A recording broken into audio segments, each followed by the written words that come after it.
I am Miss Hill, and I'm here to say, let's open up book and read today. Books are hip, they're cool, books will help you in school. If you read with me, here's what we'll do. I find reading fun with you. Hi, I'm Miss Hill, and I'm here to say, let's read together every day. Don't Worry, Brown Boy, written by Lesa Diggs. To the brown boys and girls who may not feel seen, heard, or loved, I see you, hear you, and love you. Every morning, Mama would remind us, no matter what happened yesterday, welcome each new day with love in your heart. There is strength in love. Then my dad chimes in and says, and don't you forget where you come from. We are the descendants of kings and queens. He pumps his chest up and flexes his arms to show his strength. It made my sisters burst into giggles every time, but we knew he meant what he said. As I head out the door, off to school, I pass Mama in the kitchen and kiss her cheek. Mwah! Have a great day, Josh, she says. Don't forget, I have practice after school. It's my first practice as captain with Jack. I yell back. Go get him, Mama hollers, as I leave her to begin my day. Zach and I have been teammates for 3 years now and both super excited to be captains this season. Despite our skin tones resembling night and day, Zach is like a brother to me. Once a month, our families come together to have game night where we play games, eat delicious food, and have fun. What I love most is that our families love and respect each other and our different cultures. After practice on Thursday, Zach and I decided to walk home. We laughed about the drills fumbled during practice as the sun began to set. While kidding around like always, a sudden flash of red and blue lights command our attention. Stay where you are, yelled the police officer through a window of his car. Parking in front of Zach and I, the officer then stepped out of the car. Is this brown boy bothering you, young man? The officer said to Zach. The officer then looked at me. What are you doing in this neighborhood at this hour? Are you harassing this young man? What is your name? Fear began to settle in my stomach. What's going on? Why is he asking me these things? Nervousness came over my body. The police officer shouted at me, Stop moving, boy. Place your hands where I can see him. Zach and I both threw our hands up at the same time, responding to the command. Come over here, boy, slowly. Hands on the car and don't move, he ordered, staring at me. At this moment, it's clear that the officer sees only me as a problem. With my hands placed on the hood of the cop car, tears formed in my eyes and fear and embarrassment filled me. The officer then patted me down and searched all of my belongings. I remember thinking, why is this happening? What did I do? You can head home, son. I'll take care of this, the officer said, directing his attention to Zach. Zach wouldn't take his eyes off me. I saw the fear on his face. He opened his mouth to speak, but nothing came out. He was scared too.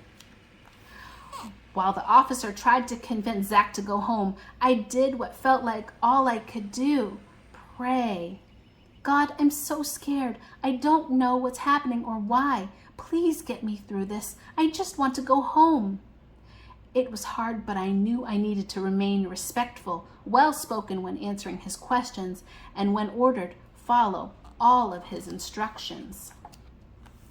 Excuse me, officer, I heard a woman's voice that I recognized. Out of the corner of my eye, I saw my neighbor, Mrs. Beverly, with her husband. Why are you profiling this young man? Mrs. Beverly stated, especially one of the most respectful and well-known in the community at that, Mr. Beverly added. The officer's facial expression immediately softened. He knew he was out of line. I'm done here, ma'am. It wasn't until the officer drove off that I was able to release the breath I was holding for what felt like an eternity. With Mrs. Beverly holding me close, I found myself feeling vulnerable yet safe as tears streamed down my face. Nothing seemed to shake what I was feeling after what happened. What happened tonight is happening far too often towards little brown boys in this country. God was protecting ours, Dad shared on the ride home from Mrs. Beverly's. In that moment, listening to my parents' car ride conversation confirmed the reason that the officer questioned me. It was my brown skin. When we arrived home, my parents sat my sisters and I down for the talk. Listen, kids, what happened tonight was racial profiling. It means being prejudiced by the color of your skin, my dad says with a look of pain in his expression. The reality is it happens a lot. Sadly, not everyone sees a person's skin color as a simple form of unique identity. White, black, purple, yellow, we are all one and the same, he continued. Mama spoke next. No one is better than anyone else. I need you three to never lose sight of that. Understood? We treat everyone with respect. I want you kids to know a few things should you ever find yourself in a situation with the police. It doesn't matter if you're alone or with others. Make sure you ask for us. Dad looked each of us in the eyes to show his seriousness. As minors, your parents should be present no matter what. Mom chimed in with, simply say, "Excuse me, officer, I would like for my parents to be contacted and present." She pauses and then says, "You remember our phone number, right?" We all nodded yes. Most importantly, always be respectful. Even if they aren't showing you the same courtesy, you respond with, "Yes, sir," and "No, sir," and make sure you keep eye contact. Follow the instructions they give you. If they ask you to do something, do it without any lip. And finally, make sure you explain every movement you're making out loud before you do it. Dad took a deep breath in and let it out. We understand it's a scary situation to be in, but we want you to be as safe as can be. Our closest friends are of different backgrounds. We treat each other as equals because we are.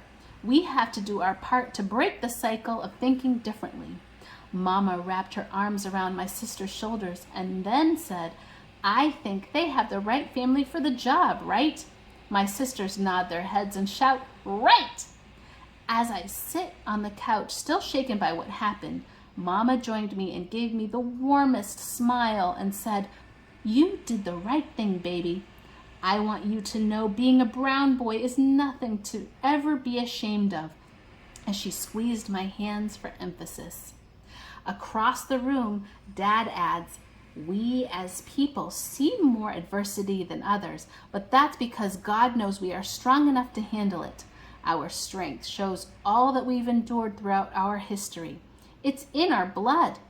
Then he pumps his muscles and smacks his chest, and we chuckle, breaking the serious feeling in the room.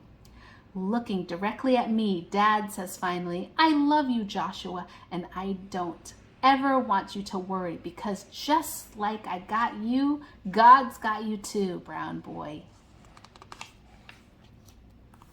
You are my best friend, and that is more important than any difference we'll ever have. Thanks, bro. I appreciate you being there for me."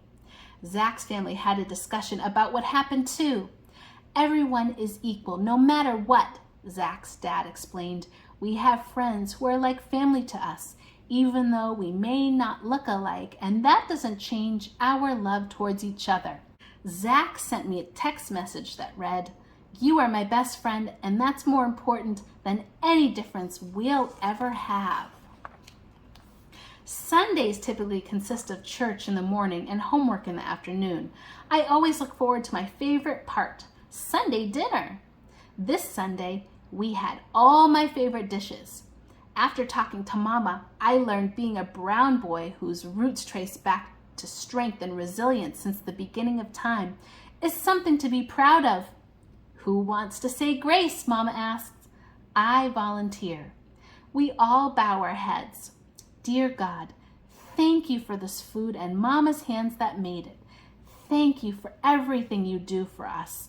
Allow each and every one of us to remember that you always have our back, no matter how scared we may feel or how unfair things may seem.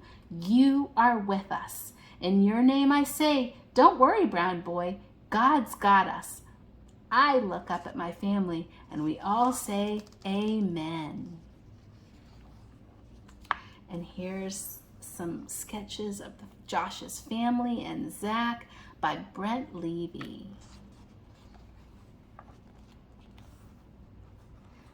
The end. It's random acts of kindness time. It's random acts of kindness time. Today's random act of kindness, and this might be my favorite one, is giving someone else a compliment. Ooh, I love the way that top looks on you. Or, oh, you are just glowing today. Or, I really think that you're so nice and kind. A compliment goes a long way and it makes someone else feel so good. And you feel good for making someone else feel good. Spread kindness wherever you go.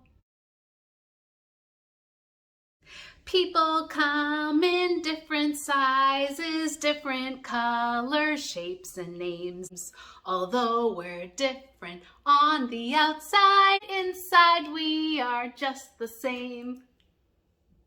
Press the subscribe button to tune in for the next story time with Miss Hill.